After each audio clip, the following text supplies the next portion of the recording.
Good afternoon, everyone, and welcome to Torah L'chaim with your host, Rabbi Anibal. Thank you so much for tuning in this afternoon so we can spend about an hour studying Torah and taking care of our souls by connecting with God, connecting to our roots, and studying something meaningful that hopefully will have the power of transforming our lives. So thank you so much for being there week after week. It's great. It's great to have this opportunity to connect and to study Torah. So welcome Maria and Shelley that I know they were here even before I started the stream. You opened the computer and there they were. There they were saying hello. And so thank you for being there. Brendan David Grossman are here as well, and Amparo Goldman. Let's see who else shows up by the time that we start with the content of the class. It's going to be about 5 minutes from now. I just want to chat with all of you. If there is anything you want to let me know, did you guys celebrate Lag BaOmer in any way? So it was 2 days ago on Tuesday during all day, Monday night and Tuesday. That was Lag BaOmer, day 33 of the counting of the Omer. Hello, Karen Farkas. Welcome to the class. We're talking about Lag BaOmer. I want to know what people did or didn't do for Lag BaOmer. There were some celebrations here in Winnipeg. This year I didn't have any opportunity to go with my son to any of those. Busy schedule. I counted with a blessing on Monday night, but I didn't have an opportunity to go outside and celebrate. If you Google it, you will see that in Israel it's a big deal with thousands and thousands of people gathering no matter what at the tomb of Rabbi Shimon Bar Yochai, and they dance and they sing. They have bonfires. And by the way, I was just reading that it was this Sephardic rabbi in Argentina who went crazy against people because he doesn't like people doing bonfires. He argues that it's not a Jewish practice. It has no Jewish roots. He swears that it's coming from a pagan tradition. I can't remember what he was saying. There is another celebration, pagan celebration around the same time. And on top of that, he was saying that it's dangerous. It's dangerous going around making bonfires unless that you know what you're doing and you're in a specific way, a place dedicated for that, like in certain places in Israel, for example. He was saying that it's a dangerous thing for people to start getting these traditions and go and lighting bonfires everywhere. Have you ever seen that? People lighting bonfires for Lag BaOmer? Let me know in the comments. Let me know in the chat. Because growing up in Argentina, it wasn't so common, but it looks like nowadays in South America, it became a big deal to do that. Especially because as we in North America, we are moving into the second half of the spring, and then the summer in South America started to get kind of cold. So sometimes bonfires at night maybe make sense to warm it up a little bit, right? To have some marshmallows or something. Although growing up, we didn't have marshmallows there with the bonfires. We used to do potatoes or wieners, but not marshmallows. That's something very North American. And by the way, I don't know. I keep kosher at home. And the problem with the regular marshmallows is that they contain gelatin. And gelatin is not kosher. So you have to be sure that you are eating kosher marshmallows. Which, I don't know, I've been told that they are pretty good compared to the other ones. But what do I know? They are not as fluffy. I can see that. The non-kosher marshmallows are huge and fluffy, and I don't know, kosher marshmallows, you can roast it as well. So that's not a problem anyway. So, how's everyone doing? Let me know your day. And if you didn't do anything for Lag BaOmer this year, hopefully you will be able to do it next year. It's a cool thing if it, whatever you are, if you can always join Lag BaOmer celebrations, usually picnics and stuff like that. Okay, so let's start with the class. I wanted to start studying a little bit about specific traditions and laws of Lag BaOmer. What do we do? Or what we should have done 2 days ago. But it's always good to study a little bit about Lag BaOmer to understand. Karen Farka, thank you for your comment. We are walking in the forest. Okay, very nice. Walking in the forest. But you know that walking in the forest or going out to nature is also a tradition of Lag BaOmer to do that. Many people do that. Or they have day trips at schools. And I don't think my son's school did anything super special for Lag BaOmer. I know he's in grade 4 and he has some special homework, special project for Lag BaOmer. I don't remember the details, but not much more than that. Okay, so let's study Lag BaOmer. Everyone, Lag BaOmer. Let me remove the QR code. So let's review. Lag BaOmer is the 33rd day of the Omer count. This year was on May 9th, 2023. Okay? May 9th. It's a festive day on the Jewish calendar. That's something you have to remember. It's a festive day. It's not just another day of the calendar. There is something special about it, and we celebrate. Okay? It is celebrated with day trips on which children traditionally play with bows and arrows. Yeah, I forgot about that one. Bows and arrows. It's another tradition of Lag BaOmer that comes from the day, so we say, right? I mean, I cannot prove this. It's not a factual thing, but it became a tradition. It came from the days when we were under Roman occupation, like 2,000 years ago in the land of Israel. And rabbis were not allowed to gather studying Torah. So there was this pretend game that they were hunting and playing with bows and arrows, but actually they were studying Torah. I don't know. It sounds a little bit... I don't know. I mean, it could be, but the thing is, we Jews, we don't hunt. We don't hunt because if you hunt, the game meat is not kosher. So I don't know where this is coming from, but there is a tradition to celebrate with bows and arrows, and I was always told that it came all the way from those days, but I can't confirm or deny that. So what else? Bonfires that I was mentioned before, and again, in these days, is controversial with so many wildfires and things. If we all go around and play with fire, is dangerous, right? It's almost like the tradition of getting intoxicated in Purim, that we started to rethink all these traditions based on bad outcomes of that. Because there are cases on Purim that people got drunk and then they got involved in car accidents and people got killed or injured.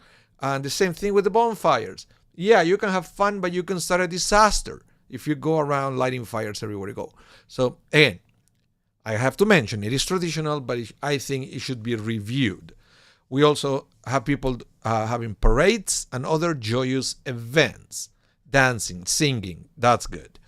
Many visit the grave of the great sage and mystic Rabbi Shimon Bar Yochai, located in Meron, northern Israel, the anniversary of whose passing is on this day, Lag BaOmer. Okay? Karen Farkas, you say you can study anywhere. Yeah, but it looks like back in the day, it was well known where Jews were getting together to study Torah, so the Romans were vigilant of those places, right? So they started to get together in the forest to study, and that's why we have all these pretend games, so nobody will know that they were actually studying Torah. But again, I cannot prove you that. I cannot present that as a fact. Okay, so this is the first thing you have to remember. We do all this. Okay, and also remember is the anniversary of the Yortzeit, is the Yortzeit of Rabbi Shimon Bar Yochai. This is very important. More about Rabbi Shimon Bar Yochai in a few minutes. Okay, I want to talk more about him. Now, the other thing you have to remember, Lag BaOmer is always on the 18th day of the month of Iyar. Okay, that's the month that we are right now, the month of Iyar. Then the word Lag, from Lag BaOmer, the word Lag is made of the Hebrew letters Lamed and Gimel. Two letters, Lamed and Gimel. Combine them and you have Lag, which together have the numerical value of 33. That's why, because it's the 33rd day, the letters representing 33 are Lamed and Gimel, and you can actually make them sound like Lag. So it's easy to pronounce, easy to remember. So BaOmer means of the Omer. So the Omer, remember, is the counting period that begins on the second day of Passover and culminates with the holiday of Shavuot following day 49. Hence, Lag BaOmer is the 33rd day of the Omer count, which coincides with the 18th of Iyar. Is that clear? I hope you can remember this in the future. So always, Lag BaOmer, 18th of Iyar. Kind of easy to remember because 18th is high, right? It's a very famous number in Judaism, and the month of Iyar sounds like the year. 12 months makes a year, so 18th of Iyar is Lag BaOmer. Okay, so so far, what I haven't explained, what I haven't taught, is why we celebrate on Lag BaOmer. I explained what we did. I explained even where we do it, like some people go to Meron, etc. But why do we celebrate on that day and not other days around it in the Jewish calendar? So this is the thing. What are we celebrating? Well, listen to this, because this is very interesting. Rabbi Shimon Bar Yochai, the one who passed away in Lag BaOmer, remember? Who lived in the 2nd century of the Common Era, was the first to publicly teach the mystical dimension of the Torah, known as the Kabbalah, and is the author of the classic text of Kabbalah, the Zohar. On the day of his passing, Rabbi Shimon instructed his disciples to mark the date as the day of my joy. Okay? I want you to try to understand this, because this is something that we usually don't understand it this way whenever we are talking about death in Judaism. Okay? Basically, this rabbi, who was a Kabbalist, a mystic, he instructed his students that after his passing, don't cry for him. Instead of crying, it should be a joyous day. But again, it doesn't seem to be a Jewish concept. It's something that we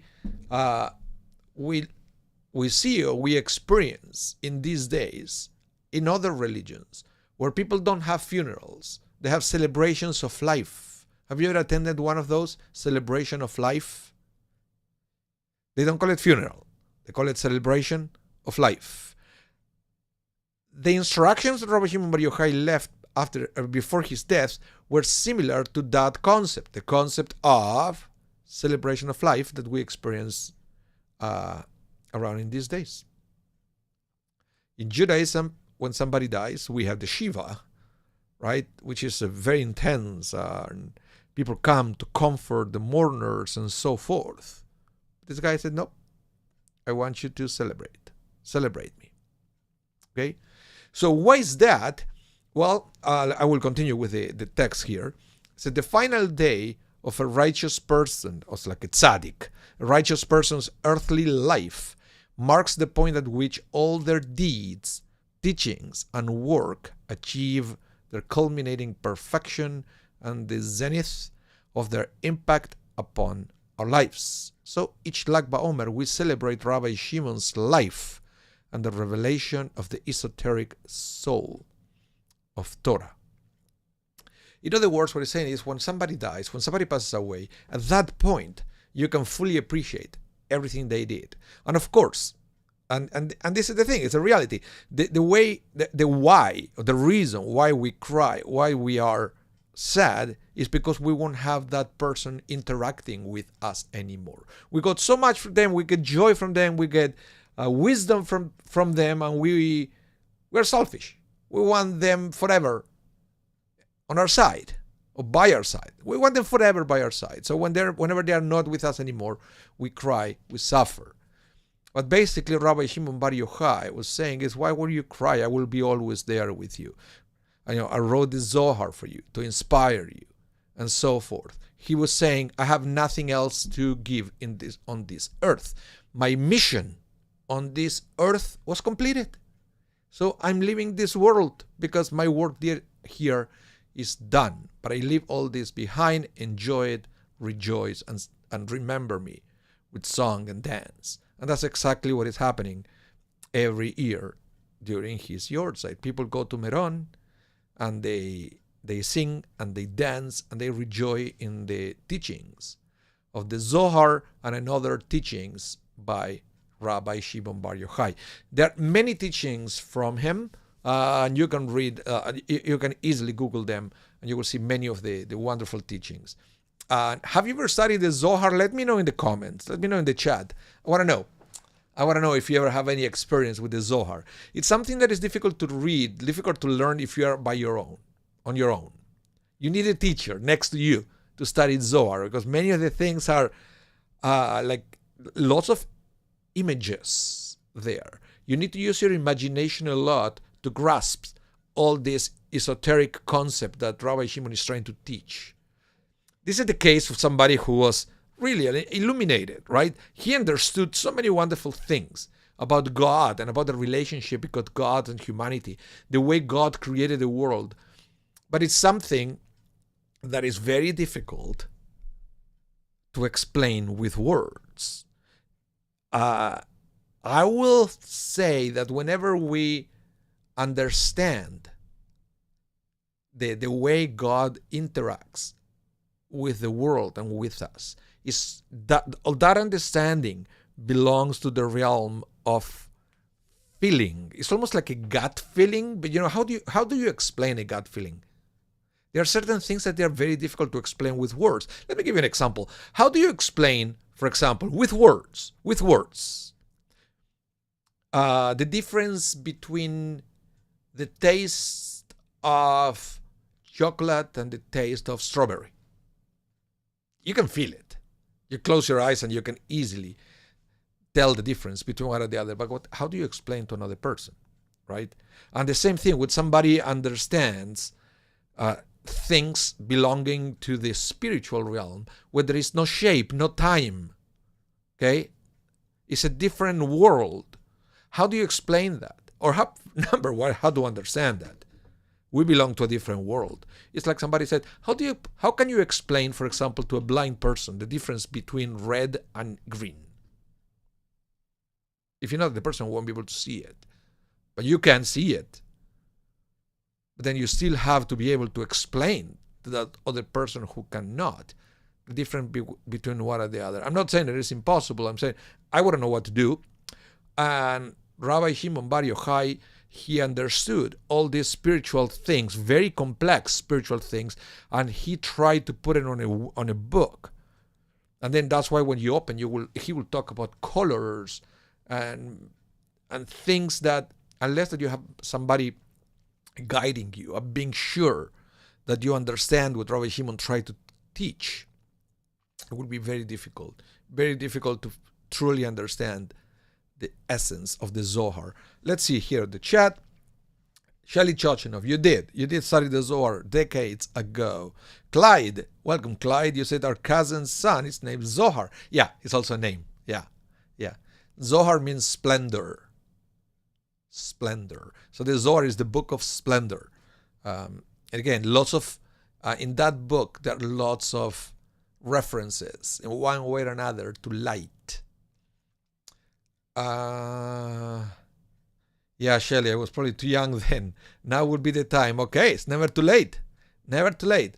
Oh, there was a Kabbalah Melton class? Oh, wow. I didn't know that. I don't remember a Kabbalah curricula in Melton. I should double check. Donna Alden Bogdan, welcome to the class. Welcome. Great to have you. Okay? And again, if you just came to the class, don't feel that you missed anything. Okay?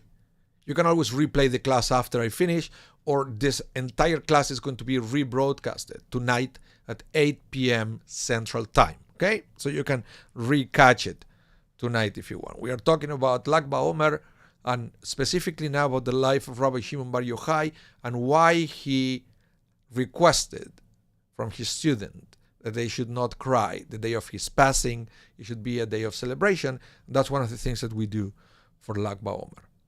Okay? Now, Lag BaOmer also commemorates another joyous event. The Talmud relates that in the weeks between the Jewish holiday of Passover and Shavuot, okay, during the counting of the Omer, a plague raged among the students of the great sage Rabbi Akiva. Surprise, surprise, the teacher of Rabbi Shimon Bar Yochai, because they did not act respectfully toward each other. These weeks are therefore observed as a period of mourning. So, let me explain.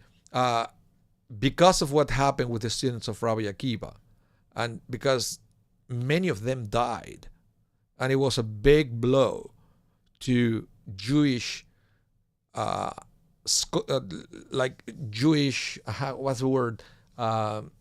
preservation of Torah in the generation. Forget about remember the fact that Romans were killing rabbis, and now all of a sudden a plague started to kill all these thousands of students from Rabbi Akiva.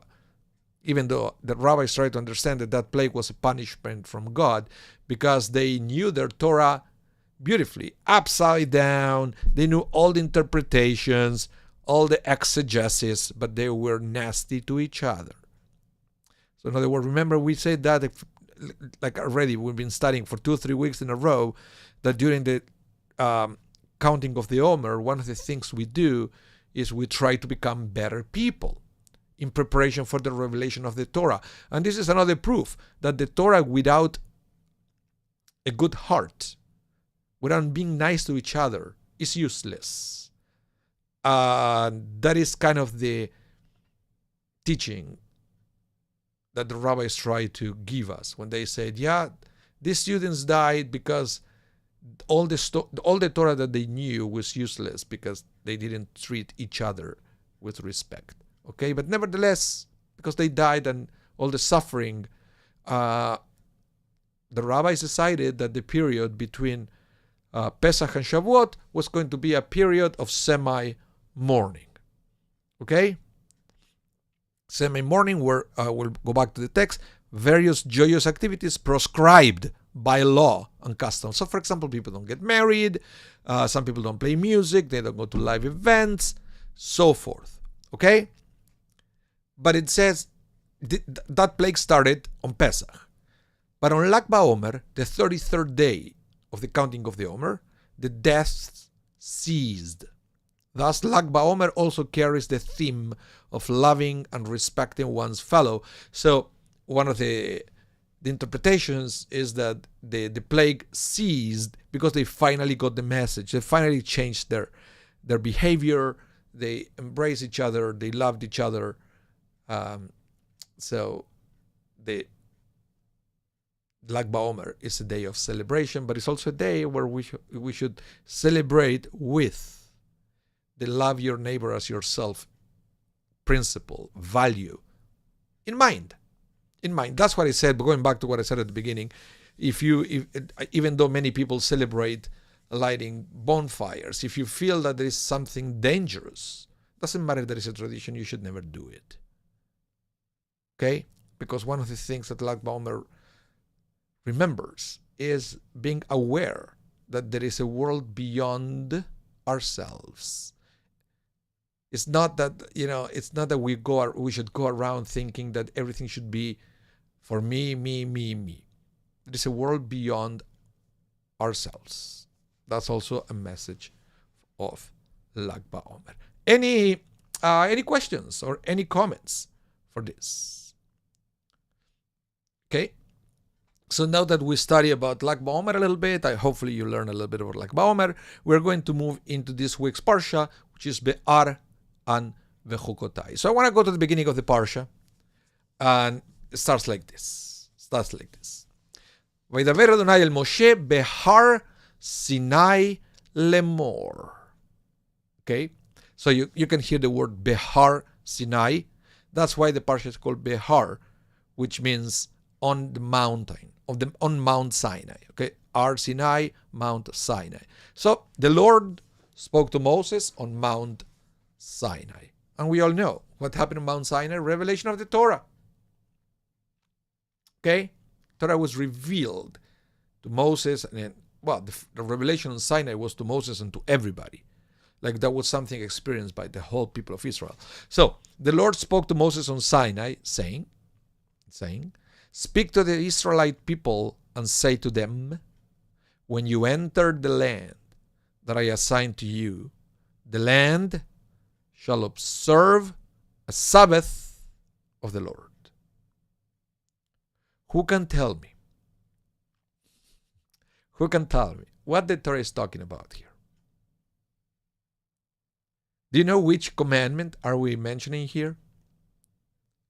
Because remember, I always say there are different kind of commandments that we observe in these days. You have the Torah commandments and rabbinic commandments. Torah commandments are called mitzvot deoraita. Deoraita is an Aramaic word which means from the Torah. Deoraita. Okay? And some other commandments are commandments derabanan. Mitzvot derabanan, which means from the rabbis.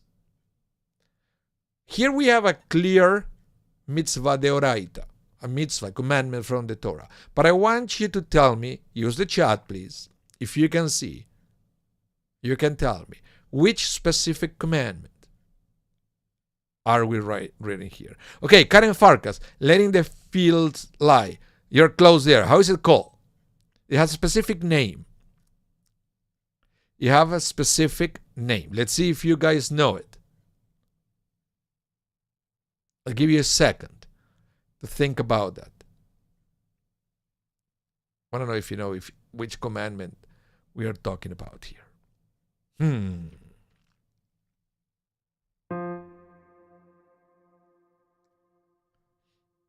Nope. Okay. The fields need to be once every 7 years. Shelly, yeah, you're there. But how is it called? It's called Shemitah. This commandment is called Shemitah and is translated as sabbatical year. Okay? Shemitah. Very good, Brenda. Brenda calls Shemitah. It says there, Shabbat. Ha'aret Shabbat Ladonai. Observe Sabbath to the Lord, but it's called Shemitah. Very good. Now, it's interesting because, and I will tell you this, it's like a side note, right? There was a discussion among the rabbis if the Shemitah should be observed right away when they enter to the land, or it should be observed after they work the land for 6 years. Right? It's not clear, because when you enter the land shall observe a Shabbat.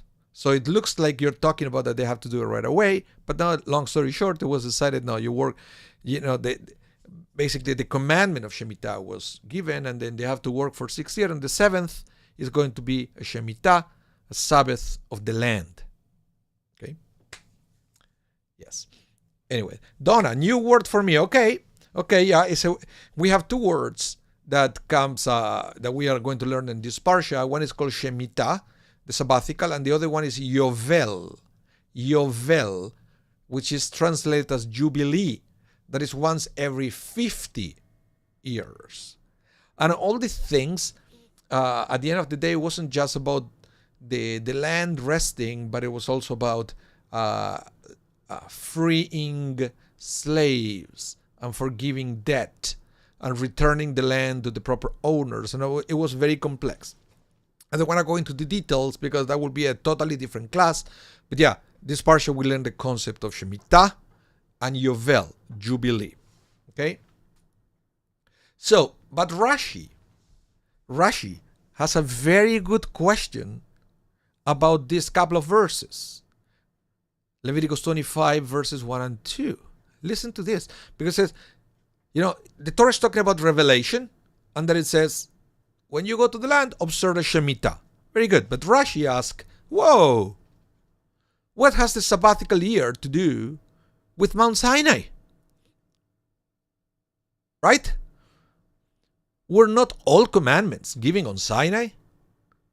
The verse wishes to tell us, just as with the sabbatical year, both its general principle and its minute details were ordained on Mount Sinai, so too was it with all the commandments.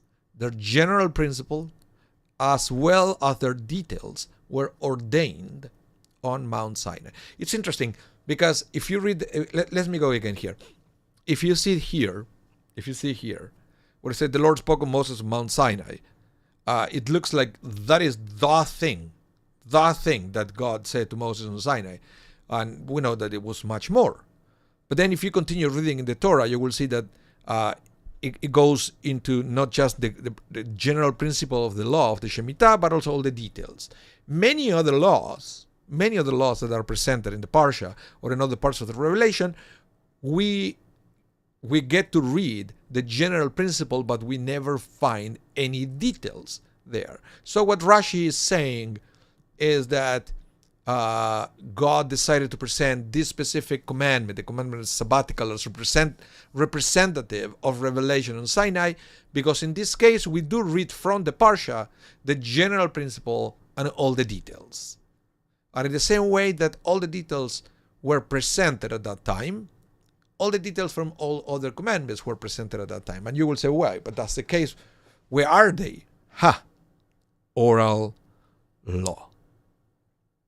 Oral law. So in other words, what Rashi is saying here is the opening verses of this week's Parsha is the justification of the belief in the oral law. That all the details were presented indeed, even if they are not explicitly written in the Torah. Where do we learn all the details if they are not written in the Torah? Well, in these days, you learn them from the Talmud. Right? Back in the day when the Talmud was not written, the oral law were in the hands of the rabbi. So if you want to know the details, a rabbi will have to teach you based on what their teachers taught them. Okay? So going back to the beginning of the class when we were talking about Lag BaOmer, the thing is because at the time that Lag BaOmer was instituted, when the Romans were targeting rabbis and studying Torah was forbidden, and many of the students of Rabbi Akiva were dying and so forth, the rabbis already made the decision to get together, to gather all the information of the oral law and to write it down. Eventually that became the Talmud. Okay? There was never the intent to get the oral law written. The oral law is supposed to remain oral, but that was impossible. Well, I guess it was possible, but the rabbis got afraid that all that valuable information will get lost. So even though the commandments was kind of to keep it oral, the oral law should stay oral, they had to do it, they have to change that commandment out of need. It has to be written down. That's why we have the Talmud. Okay? Now, this is what Rashi says, right? All the principles and the details were given on Sinai. But, listen to this. Rabbi Ishmael says, no, Mr. Rashi. I disagree with you. He said, the general principles of the Torah were given at Sinai. But all the details when God spoke to Moses in the tent of meeting. Remember the tent of meeting? I don't know if we... I talked about that in one class in the past when we were talking about how oral law was developed, that God called Moses to this special tent that it was part of the tabernacle, called the tent of the meeting. And it was it was like almost like in these days would be a special phone booth where, I don't know, there's a direct line to the president or something like that. But the communications came always from God to Moses. So God will say to Moses, come into the tent of the meeting, and there will be a special communication, a dialogue between God and Moses will learn stuff there. Okay? So Rabbi Ishmael said the idea of the tent of the meeting is that the general principle of the Torah, yes, like Rashi said, all the general principles of the Torah were given on Sinai. But the details were not given on Sinai. The details were given to Moses during these meetings in the tent of meeting. Okay? But Rabbi Akiva, also connection there with Lag BaOmer, right?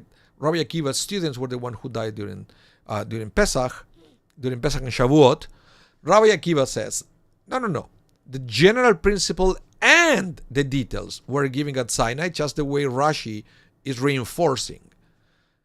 But they were then repeated in the tent of meeting and enjoined a third time in the plains of Moab, and that is before Moses' death. And then you will read that in the book of Deuteronomy. Okay? So in other words, we said, all the details were given to Moses during the revelation on Sinai, but then they were repeated because they were too important. They were repeated. Maybe Moses, the second time that they were repeated, Moses understood other things. And that kind of makes sense because if you read the book of Deuteronomy, you will see that some of the commandments, even though the commandments specifically are the same, the reason of why we do the commandments sometimes is different.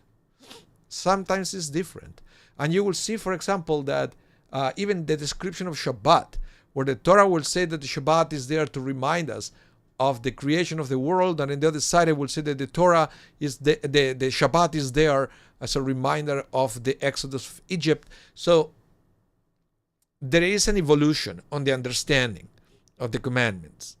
That is not just one reason, sometimes there are multiple layers. And that came, according to the Talmud, with its multiple encounters of Moses and God that would eventually allow Moses to have a deeper understanding of the Torah. Okay? We are lucky that we got all that written down eventually in the Talmud so we can study all these layers of interpretations. Okay? Which is a beautiful thing.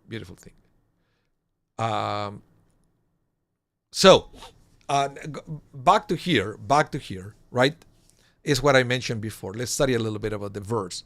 Yes, so when you enter the land that I assigned to you, the land shall observe a Sabbath for God, right? The Shemitah. So here when is the rabbi said, let me move this a little bit. Let's do high. Like it there. Taken on its own, this verse seems to imply that a Sabbath unto God is to be observed immediately upon entering the land. Remember I mentioned that? But in practice, when the Jewish people entered the land of Israel, they first worked the land for 6 years, and only then observed the 7th year as the Shemitah, sabbatical year, as indeed the Torah clearly instructs in the following verses. Okay, the Torah is telling us that a Shemitah is to both precede and follow our 6 years of labor, to follow it on the calendar, but to also precede it, if not in actuality, then conceptually, right? So let's continue with this, and why this is so important. Because you say, okay, what's the application of this? Let's continue. Therein lies an important lesson in how we are to approach the mundane involvements in life. So here the Rebbe, the Lubavitcher Rebbe, is going to try to get a principle, a teaching, out of the fact that they have to have the Shemitah in mind before they start working 6 years. Okay? What is that? Why is that so important? Listen to this. This is the lesson. True, we begin with the material, for in a world governed by cause and effect, the means inevitably precede the end.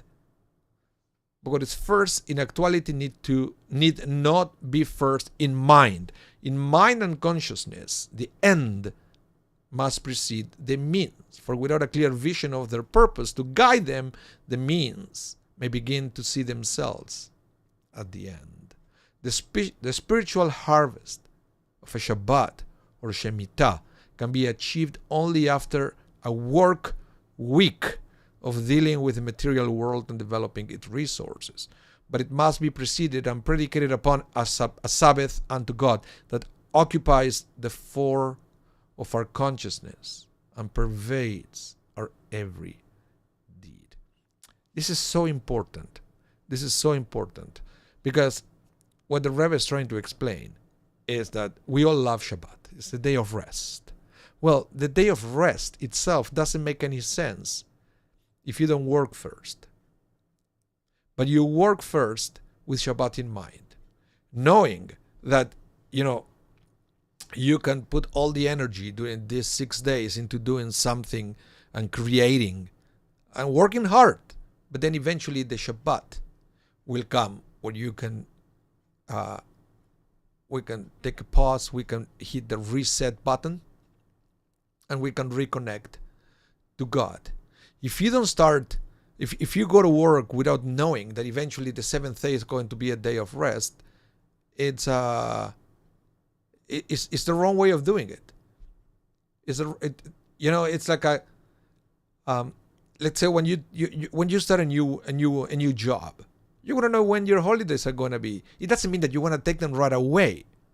They say, well, you're not working yet. What do you want to know about the holiday? Well, because eventually I will need to replenish my energy. So I want to know if this kind of work involves some kind of pause in the future, right?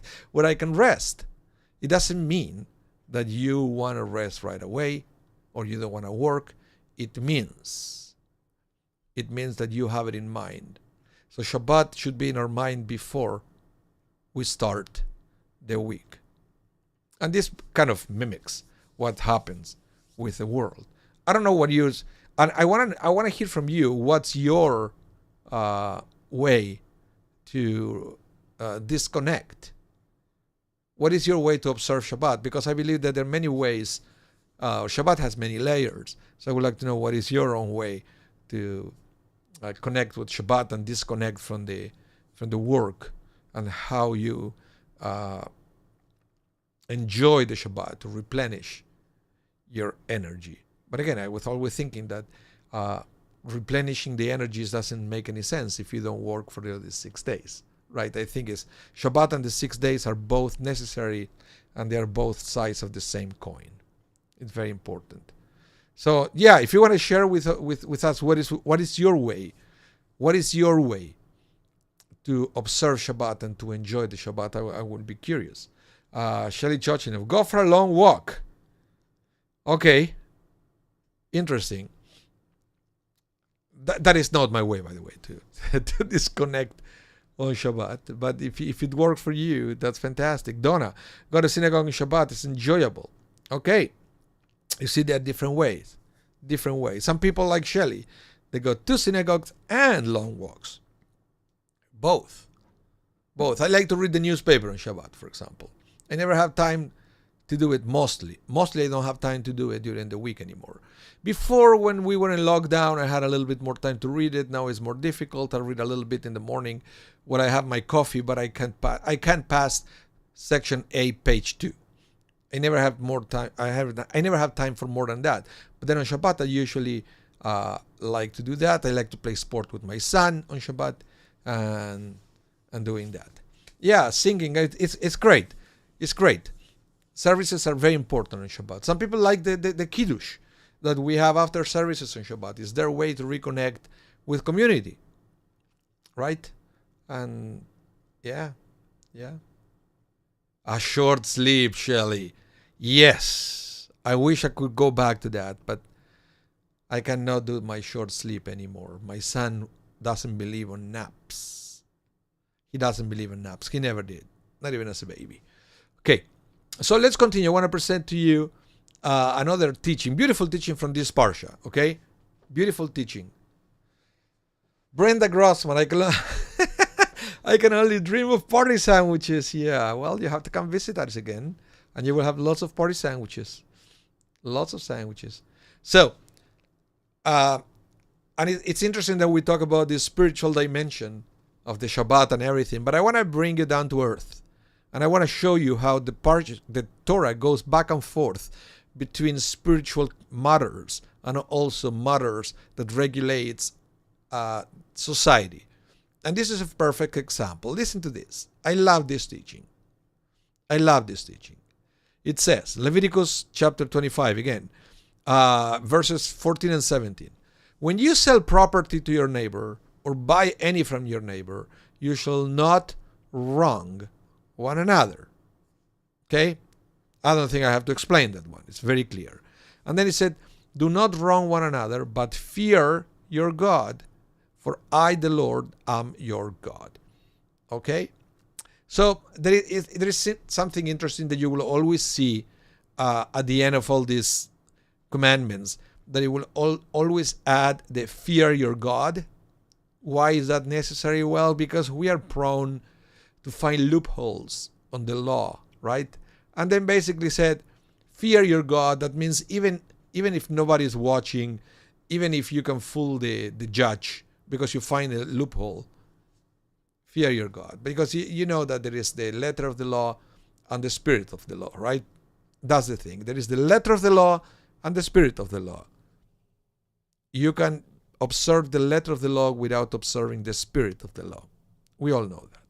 We all know that. But the rabbi understand now that the repetition of the you shall not wrong one another on verses 14 and 17, you can see there is a repetition there, which Rashi will say it's not necessary. But the rabbis will say it's necessary because they are talking about two different kinds of wronging one another. Two different kinds. So let me explain this. What two different kinds are there? Well, Rashi will explain.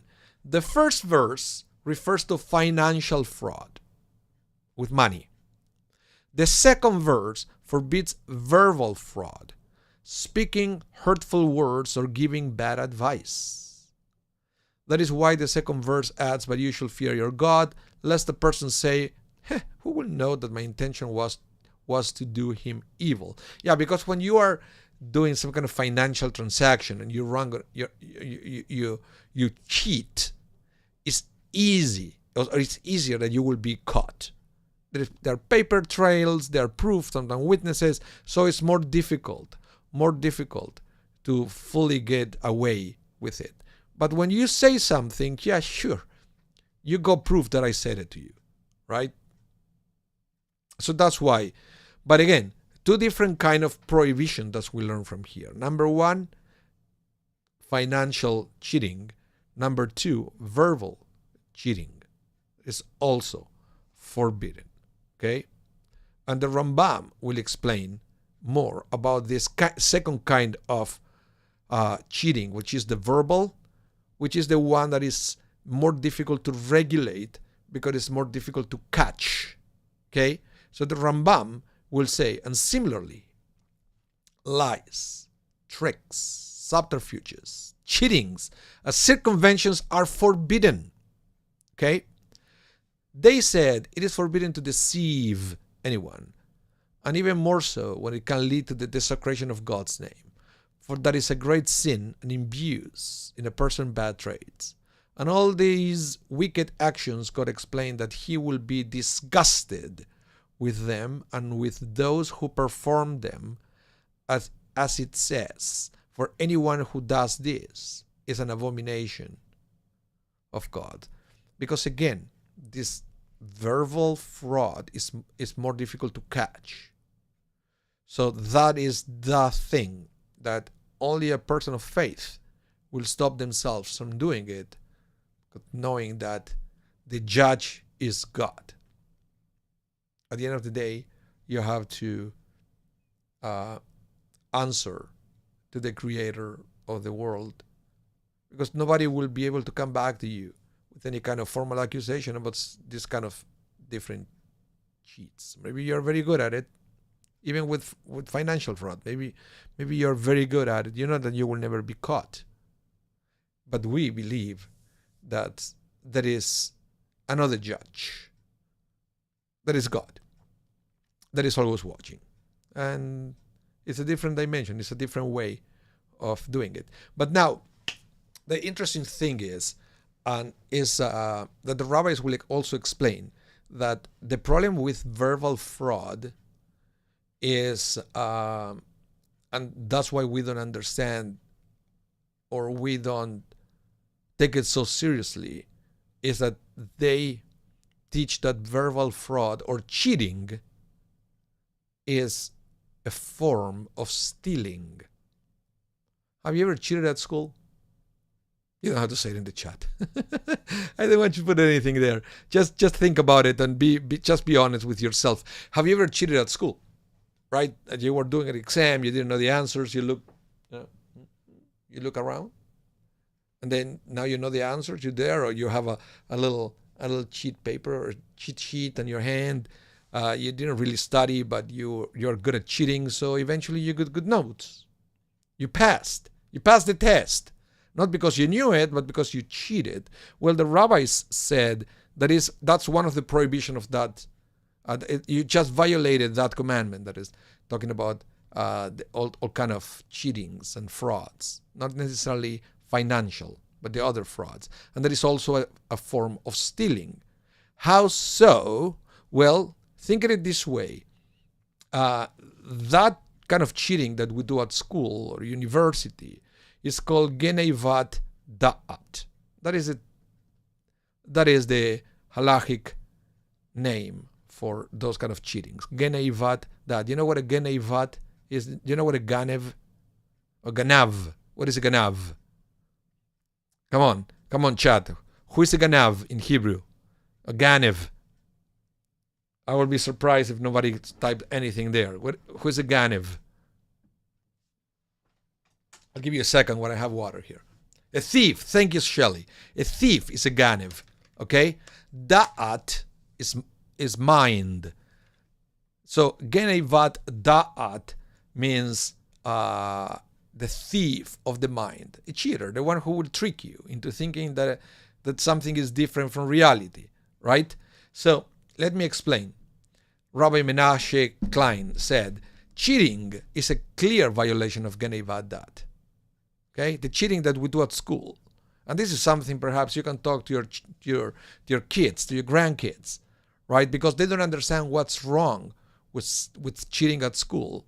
Okay, and the rabbi said no, cheating is bad because it's a way of stealing, and the rabbi will say cheating is a clear violation of geneivat da'at, both against the professor, you are tricking the professor, but against future employers, for example, who take grades to be a measurement of competence.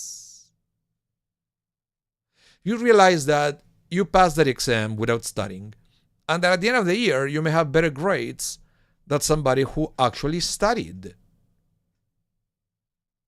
You just stole their spot, maybe for a prize, recognition, or who knows, maybe for a job application. But somebody will look at your marks and say, oh, this one is better than the others, let's hire him. But then you went there through cheating, so you are stealing. You're stealing the opportunity from somewhere else. Think about the people, for example, that cheat on sports. You know that the sports, many of them, are a multi-billion-dollar business, right? And the one who is on top, the number one of the world of any sport, is the one who is going to get all the sponsorships, and it's going to get extra money and bonuses and many other things. So if you reach number one by cheating, you are stealing that from number two, who went there honestly. So we never know the extent of how much you're actually stealing when you cheat. So it's interesting to think about cheating in that way, in that term, as a way of stealing. Okay? Karen Farkas, in the long run, you're only cheating yourself. Yes, that's correct. And the rabbis will say that that's also another thing, that we should not cheat with our money, we should not cheat with our words, but also we should not cheat to ourselves. Yeah, that is the extra layer of the prohibition of cheating. We're also forbidden to cheat ourselves. So, yeah, let's wrap up this. I want just to teach you a little bit more about Genevat Dat. The literal meaning of Genevat Dat in Hebrew is theft of one mind, thoughts, wisdom, or knowledge. Also involve, for example, intellectual property or stuff like that, okay? But it said fooling someone and thereby causing him or her to have a mistaken assumption, belief, and or impression. Thus, the term is used in Jewish law to indicate deception, cheating, creation of false impression, and acquiring undeserved goodwill. Genevat Dat goes beyond lying. Any words of action that cause others to form incorrect conclusions about one's motives might be a violation of this prohibition. One does not have the right diminish the ability of another person to make a fair and honest evaluation, whether in business or interpersonal relations. Okay, and just to conclude the class, Karen, what you are saying that not cheating yourself, I found this here. Look, Rabbi Bunim of Pshisha, he said, legally, it is only forbidden to defraud one's fellow, but a Hasid must go beyond the letter of the law and take care not to fool himself either. Just like you are saying, Rabbi Karen Farkas. Absolutely. Okay, so thank you everyone for tuning in this afternoon. Thank you for being there so we can study together this week's Parsha. Hopefully you will be able to attend Shabbat service, to disconnect, and to sing, and to study. If you're like Shelly, you can go this Shabbat for a long walk. You can rest, you can sleep a little bit, you can read a book, or like me, you can read the newspaper. But hopefully I will see you again very soon, hopefully on Shabbat. So until that day, please be safe. Have a wonderful rest of your day. Give us the thumbs up, share this video. And if you haven't subscribed, subscribe to our channels. And remember, this class is going to be rebroadcasted tonight at 8 p.m. Central Time.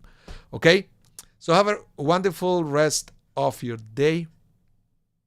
Stay safe, and bye now.